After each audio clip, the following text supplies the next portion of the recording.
Mga kababayan, again, welcome po sa aking YouTube channel. That's my TV.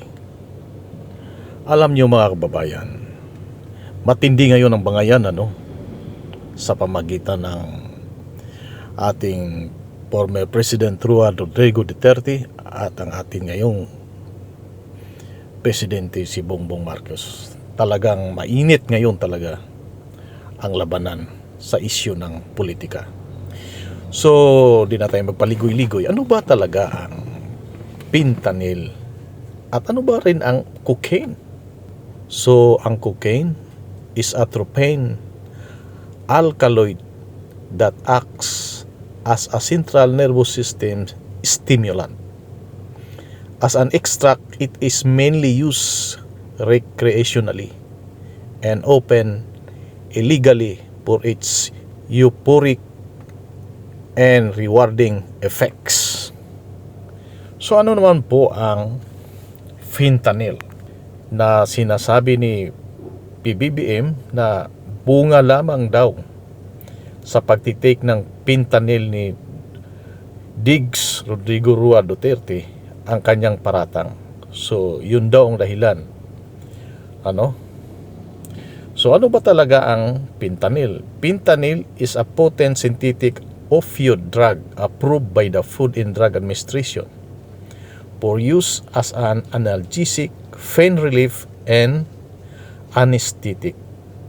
So, pinaratangan ni President Rodrigo Rua Duterte na si Bongbong Marcos daw ay nagkukokaine.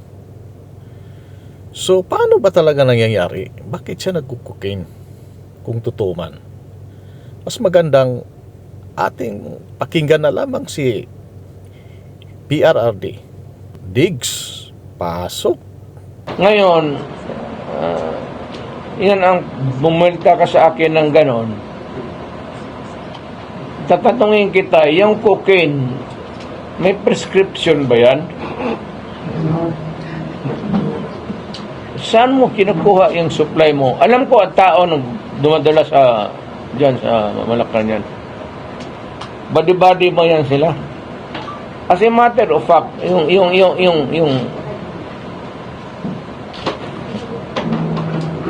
yan sa cabinet mo. Yung mga body mo noon, sa binata pa kayo, kasama mo yan sila, kung nandito ka sa Davao, hirit kayo ng cocaine doon sa Tadeco. Yan, gusto kong palanganan. Nandiyan sa Malacanang yung isa, gusto trabaho.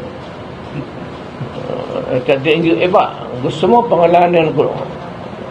Pero, ano na kasi, tayo na lang, kasi wala naman silang kasalanan.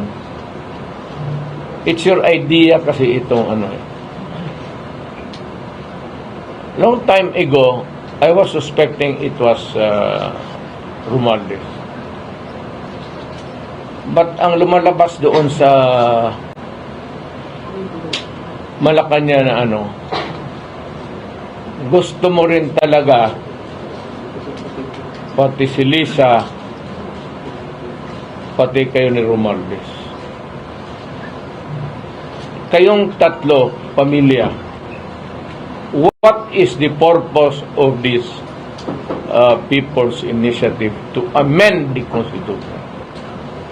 Alam mo, ang totoo lang, gusto lang rin ninyo mapahaba yung panahon ninyo sa Malacanang. And just what I said yesterday, itong mahirap sa politikon mga Pilipino, once they are elected, karamihan, except for a few, siguro wala, ang isipin, pag nakaupo na, kung papaano gagawin na para sila tumagal sa pwesto. Your father and ikaw, hindi talaga nagkaiba. At sumusunod ka talaga And I said that if you continue, if you do not stop this nonsense, you will go out of Malacanang the way exactly when it happened during your father's time.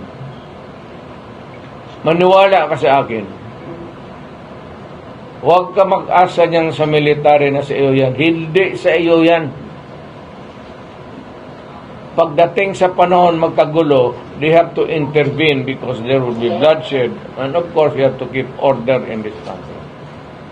Pero ikaw ang nag-umpisa sa nagulo, hindi kami. Ang inyo lang naman is side by side, presidential, Republican, presidential type of government, i-emerge niyo. Tapos, existing yung mga officers, so, ang speaker, si Romualdez, he becomes the prime minister. Ikaw, gawain ka lang ceremonial president. Tapos, after a few years, kung hinog na yung anak mo, gusto mo nang ipasok na naman. Yan ang nakaproblema, ma'am. Huwag ninyong gawain yan. Ferdinand Marcos, huwag mong gawain yan kay pumalpak kayo dahil dyan. Milagro na lang na binigyan kayo ng pagkakataon ng Panginoong Diyos na maupo lang naman sana ng madaling panahon and to redeem your name. You are not doing anything to redeem your name. You are there, nagkakalat ka, and maybe suffer the same fate. Hindi mo talaga madala. Maniwala ka. Take it from me. Kaibigan tayo.